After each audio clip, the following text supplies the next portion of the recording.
tayo para sa isa't isa. Mundo, pangako mo sa akin na ikaw na ang bahala sa anak natin, ha? Huwag mo siyang pababayaan. Gina, sana maging parte ka pa rin ng buhay niya.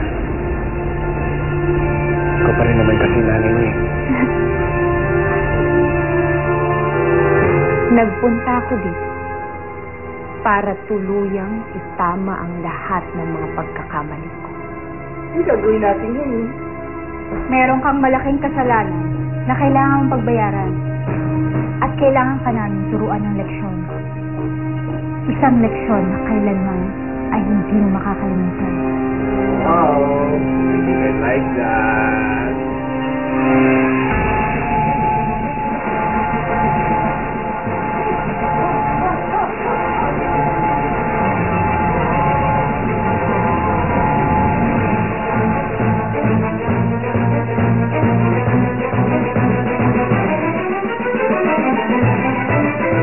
Ang husay ni Buboy sa drama, may pinaghuhugutan pala. Hindi ko po kaya ako'y artista na, alam mo raw siya na po ang buhay namin. Pero matanda eh, napaaral.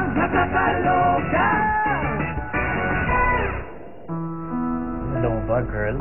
Ha? Tinapot mo kami? Sleeping Beauty, ha? Takot na takot kami. Kala namin kung ano na nangyari sa'yo. Alam ba, nakatulog ka ng 10 years and 2 hours? Okay mo.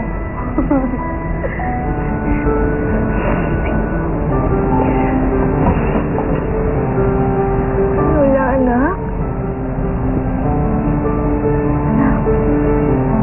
Tinakot niyo po ako, anak. Hindi ko sabihin naniniwala po kayo.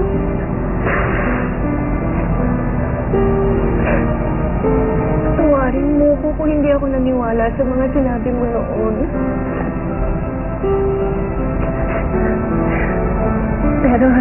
Pero ngayon, lahat ng sabihin mo, papaniwalaan ko. Akala ko tuluyan ka ng mawawala sa akin. Mami.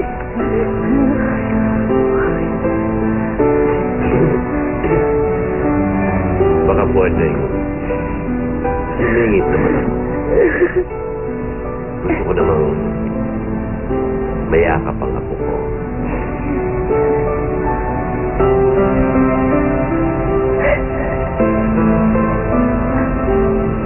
Alam niyo na rin po. Naman, alam na ng buong mundo. Noong pa man, I should have known na ikaw ang apo ko. Lola, nakita ko ang lahat ng katangian ni Lalo sa iyo. Matalino, masipag, madeterminasyon. Pero Lo, hindi na po ako dating Lalo na kilala niyo.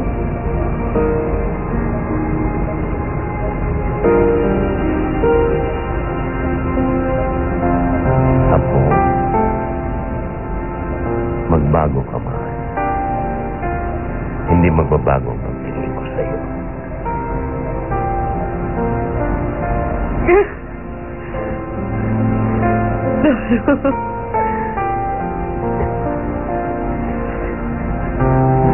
Cry.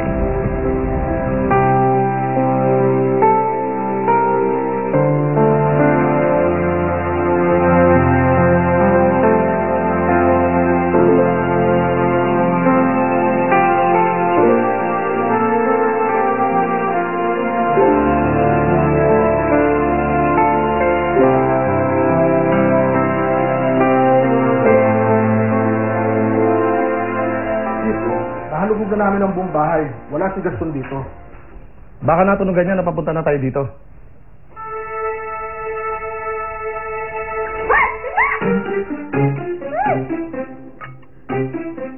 Nagaalang pala eh.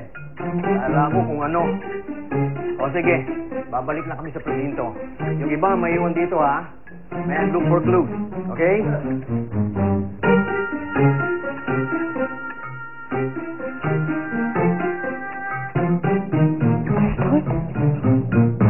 Kayo lang po ba yung nagbantay dito kagabi? Wala po bang iba? Sus?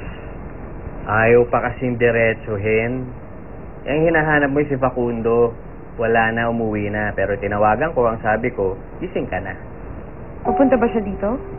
Facundo, oh. Saan ka pupunta? Kakadating mo lang, alis ka na kagad? Babalik na ako ng ospital, nagising na si Lola eh. Pupunta ka ng ospital, ang ibig ba sabihin yan? Handa mo nang tanggapin ang buong pagkatao niya. Actually, wala siyang sinabi.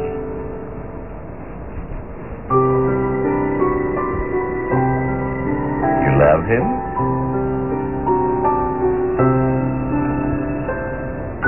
Eh bakit ganyan? Parang nalungkot ka. Base sa nakita ko kagabi, sobrang pag-alala sa'yo ni Facundo. Kaya alam kong mahal na mahal ka niya. Mahal niya nga po ako. Pero hindi niya lang tanggap kung sino ako. Kung hindi mo kayang tanggapin ang buong pagkatao niya at ang nakaraan niya, hayaan mo na lang mangyari kung anong dapat mangyari. Facundo, pakawalan mo na siya.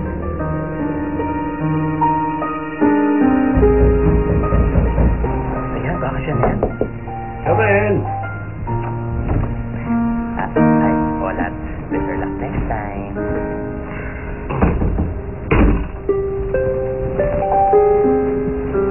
Susana. Bakit may hinihintay ba kayong bisita? Wala.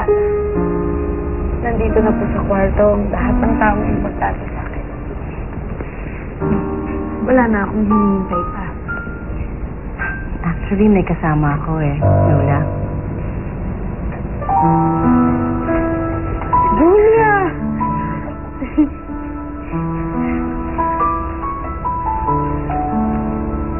Tagal na natin hindi nagkita ah.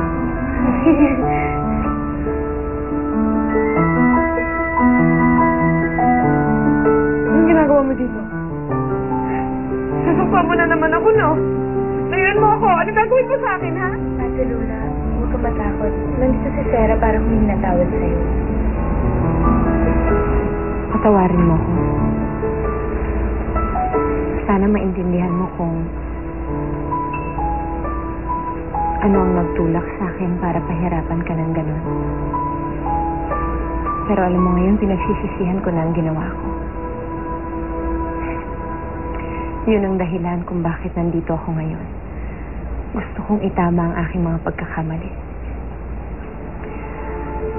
Kaya ngayon, babawiin ko na ang sumpang ipinataw ko sa iyo. Babalik na siya sa pagkalalaki. Kapag nangyari yun, tuluyan na mawawala si Lola. Tama ka, Sarah. Isang pagkakamali ang pagiging babae ko. Isang pagkakamali si Lola. Tama lang na maging lalo ako ulit. Tama lang na mawala na si Lola.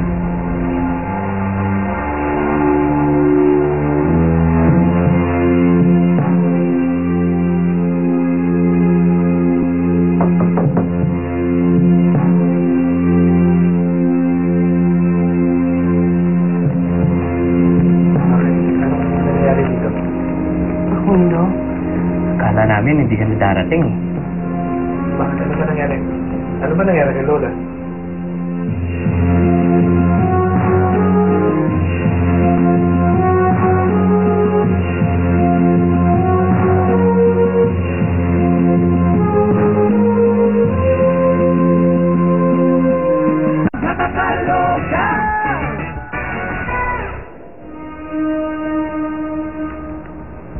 Lola?